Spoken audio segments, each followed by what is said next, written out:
I'll be doing Central Florida. So first I'll talk a little bit about their head coach, and then I'll talk some about the roster, and then I'll go through their schedule game by game and give you a predicted winner and loser for each game. So head coach Gus Malzahn enters his fourth season as the head coach of Central Florida and his 13th season as a head coach. So his record at Central Florida is 24 and 16. He started off with two 9-win seasons, and then they made the move to the Power Five, and they had a 6 and 7 season last year. His overall record as a head coach is 101 and 54. He was the head coach at two other places before Central Florida. The first one was in 2012 at Arkansas State. He was only there 1 year, but got them to a 9-3 record, which got him the head coaching job at Auburn. And in his first year as the head coach at Auburn, he got them an SEC championship win and an appearance in the national championship game, nearly winning it, only losing to Florida State by 3 points in that game. They went 12-2 that season, and they didn't have a year as good as that again when he was at Auburn. But his overall record in 8 seasons there was a 68 and 35, and he took them to a bowl game every year that he was there. And recruiting in his first year having Central Florida in the Power Four uh, was ranked at the 39th class. And I know that doesn't sound great, but it's an improvement from where they were at the year before. Their recruiting class was ranked 50th that year. And I think that he is a pretty good coach, a coach that's probably not going to stay at Central Florida for very much longer. He'll probably go to a better program soon. So, starting on the offensive side of the roster, quarterback KJ Jefferson transfers in from Arkansas.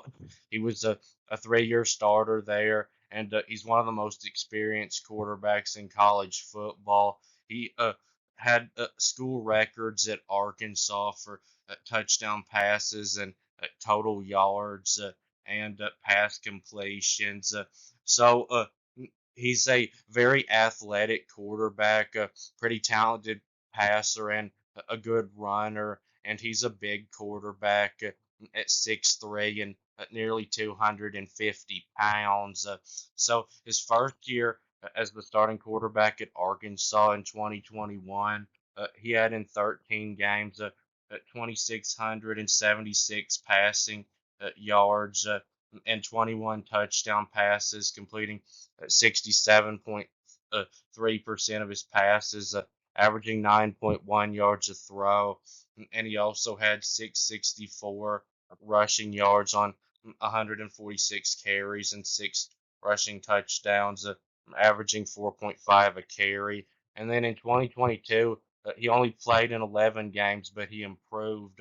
So he had in that 2,648 passing yards and 24 touchdown passes, completing 68% of his passes and a 9.6 yards per throw average, and had 640 rushing yards on 158 carries and nine rushing touchdowns, averaging 4.1 a carry. And then in 2023, his numbers went down, but I don't really think it was his fault. I think it was because of poor play calling and not very many good options at wide receiver and not very good play on the offensive line. So in 2023, he had in 12 games 2,107 passing yards and 19 touchdown passes, completing 64.2% of his passes, and his yards per throw average went down to 7.1. And as a runner, he had 447 on 161 carries and two rushing touchdowns. And his yard per carry went down to just 2.8. But I think he'll be a good fit for Gus Malzahn's offense. he's a quarterback that I think has a chance at the NFL. So at wide receiver, they returned Colby Hudson, who's a good receiver. He had last season 900 yards on 44 catches and 8 touchdowns, averaging a really impressive 20.5 a catch.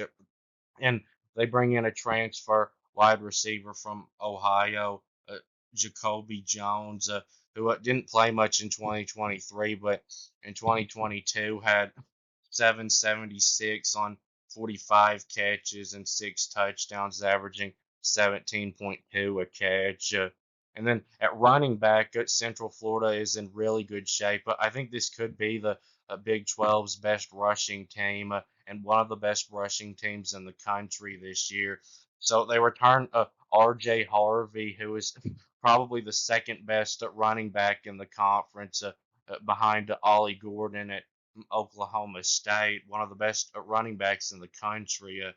So he had last season 1,416 yards on 226 carries and 16 touchdowns, averaging 6.3 a carry. And he had 7 games of over 100 rushing yards.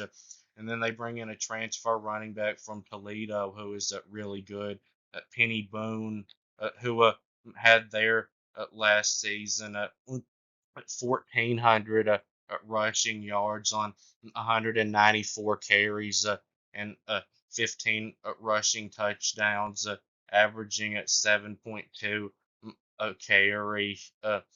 And he had 8 games of over 100 rushing yards last season.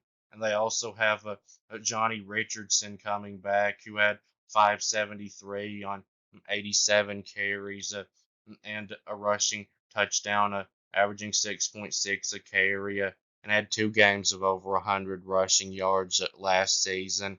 Now, on the offensive line, this was a problem for Central Florida last season. It held back their offense, and they do have 3 starters coming back, but they need to play much better because at Central Florida, I think, could have a really good offense this year, but that's going to depend on the line. So on the defensive side, they were solid here last year, but not great. And I think they will probably be better this year. I think they could have a pretty good defense. So on the defensive line, they weren't great here last year overall, but they've got Lee Hunter coming back, who had last season 69 tackles and 3 sacks and 25 total pressures and a pass breakup. He's a really good player.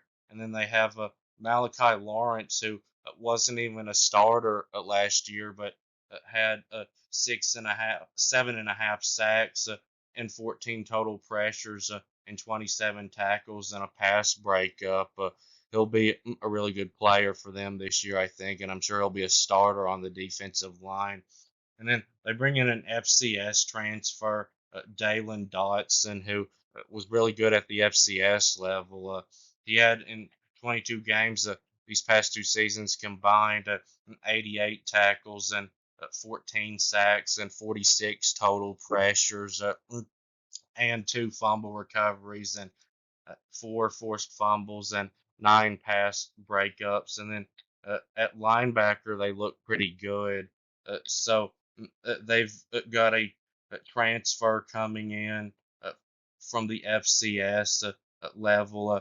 His name is Xavier Alexander. I don't know if I pronounced that right or not, but he had there last season 75 tackles and 2 forced fumbles and a fumble recovery and a pass breakup. And then they've got a transfer coming in from Texas Tech, Josiah Perry, who had last season 66 tackles and 3 pressures and a forced fumble and a pass breakup. And then a transfer from Vanderbilt comes in, Ethan Barr, who had there in 3 seasons combined 182 tackles and 5 pass breakups and 32 total pressures and 3 interceptions and a sack and a forced fumble. and at the secondary, the safety position looks really good. They're loaded here.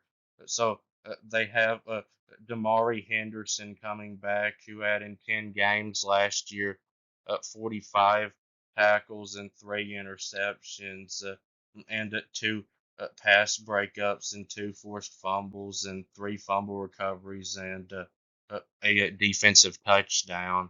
And they've got two transfer safeties coming in from Cincinnati who are really good. They've got Byron Threats, who had in 25 games these past 2 seasons combined 115 tackles and 8 pass breakups and 4 interceptions and 2.5 sacks and a forced fumble. And they've got Deshaun Pace, who had last season in 11 games 80 tackles and 5 pass breakups and an interception and 1.5 sacks and a forced fumble and fumble recovery. And they've got an FCS transfer safety coming in who did well at the FCS level. His name is Sheldon Arnold, who had last season 87 tackles and 4 pass breakups and 4 interceptions, one for a touchdown, and 3 forced fumbles, and 3 fumble recoveries, and a sack. And then at cornerback, they bring in several transfer cornerbacks. They're not great here overall. The best transfer that they brought in, I think, is Mac McWilliams from UAB, who had their last season at 52 tackles and 8 pass breakups and a forced fumble. And then on special teams, both specialists, the kicker and punter, returned, but they struggled last year on special teams.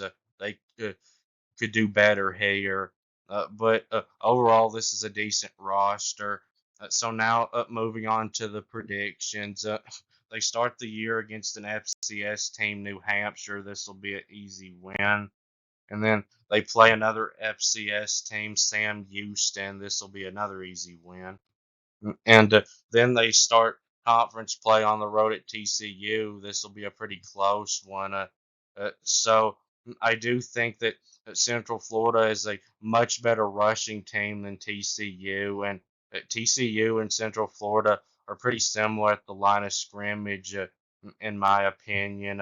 TCU may be a little better at the offensive line, and Central Florida may be a little better on the defensive line. And at quarterback, TCU's quarterback did do pretty well last season when he was the starter, but he's not near as experienced as KJ Jefferson is. Now, TCU's wide receiver unit, I think, is even better than Central Florida's is, and TCU's defense is very solid too. These two teams are pretty similar, and I'm going to go with TCU to get the win because they're the home team. So then they play Colorado after getting a week off at home. So Colorado may score a little in this game with their good passing attack, but Central Florida is going to eat them up running the football in this game. Colorado's front seven is horrible and has no hope of slowing down that run game for Central Florida. They'll probably run for 400 yards in this game on Colorado. And Central Florida's offense is balanced too. They'll make some big plays throwing the football in this game also. And Central Florida may not be great at the line of scrimmage, but they're better than Colorado. Colorado is horrible at the line of scrimmage. And Central Florida has a coaching advantage too, with uh, them having Gus Malzahn and Colorado having Deion Sanders, the most overrated coach in football history and one of the 5 worst coaches in the country, in my opinion. I think Central Florida will blow out Colorado. So then they play on the road at Florida. So I've said a bunch of times that Florida is going to be terrible this year. And I think Central Florida is a better team by quite a bit than Florida is. But if you compare talent, Florida still has an advantage. Now, Central Florida, I think, does have a coaching advantage for sure. This coach at Florida has no idea what he's doing. But as bad as Florida is going to be, I do think they're going to get one home win against somebody better than them. And I think this is it. I think Florida beats them in a close one. Uh, but this is one I wouldn't be surprised at all if Central Florida got. And then Cincinnati at home. Cincinnati may score a little bit in this game. They may score 20, but their defense is going to be one of the worst in the country and has no hope of slowing down that Central Florida offense that's going to be very explosive. I think this will be a blowout. Central Florida will score a whole lot of points. So then they play on the road at Iowa State. So I know Iowa State isn't the most talented team, but they do have more experience than Central Florida does. And I'm not just talking about players with college experience, because Central Florida has a lot of players with quite a bit of college experience on their roster, but Iowa State has a whole lot of players that have a lot of experience at playing together as a team, while Central Florida's roster is loaded full of transfers that don't have experience playing together as a team.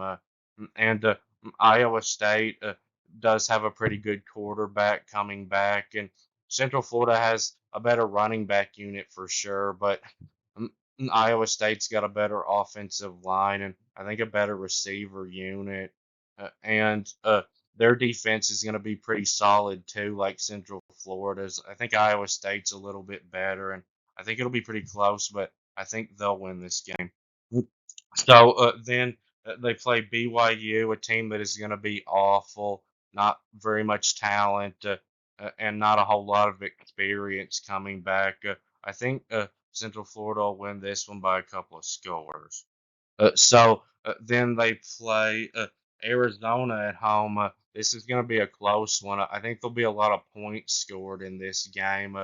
Central Florida, I think, is going to struggle to stop Noah Fafada, the quarterback at Arizona, and their explosive offense. But I think Arizona is going to struggle to stop KJ Jefferson and Central Florida's explosive offense. And I don't think Arizona can really slow down that run game from Central Florida. The two teams are pretty similar in my opinion, but playing at home, I'm going to go with Central Florida to get a win that they're not going to be expected to get. So then they play Arizona State on the road. So Arizona State may compete in this game for a while, but they're horrible, and it's not going to be enough to win. I don't think. I think Central Florida will pull away and win by at least two touchdowns. Just hardly any talent on that Arizona State roster. And then they play on the road at West Virginia after getting a week off. West Virginia, I think, is better at the line of scrimmage than Central Florida is, and they're also a really good rushing team, and their defense is very solid everywhere. Uh, and I think that West Virginia playing at home and being better at the line of scrimmage, it will make the difference, and it'll be pretty close. But I'm going with West Virginia. So then they play Utah on a Friday to end the season at home. So this is a possible upset for Central Florida. So Utah, though, is a much more better team than Central Florida is at the line of scrimmage. Utah's a really physical team. I think they'll dominate them at the line of scrimmage.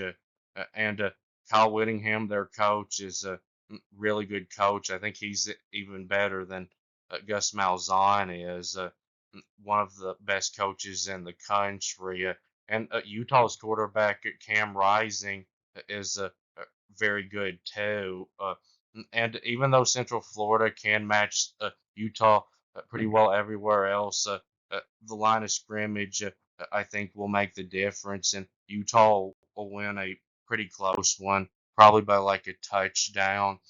So my final prediction for Central Florida is 7-5 overall and 5-4 in the conference. Now I do think that they could do a little better than this. I think 8-4 or even 9-3 is a possibility. Uh, but that will be it with this video, and thanks for watching. And please subscribe, and I'll be back soon.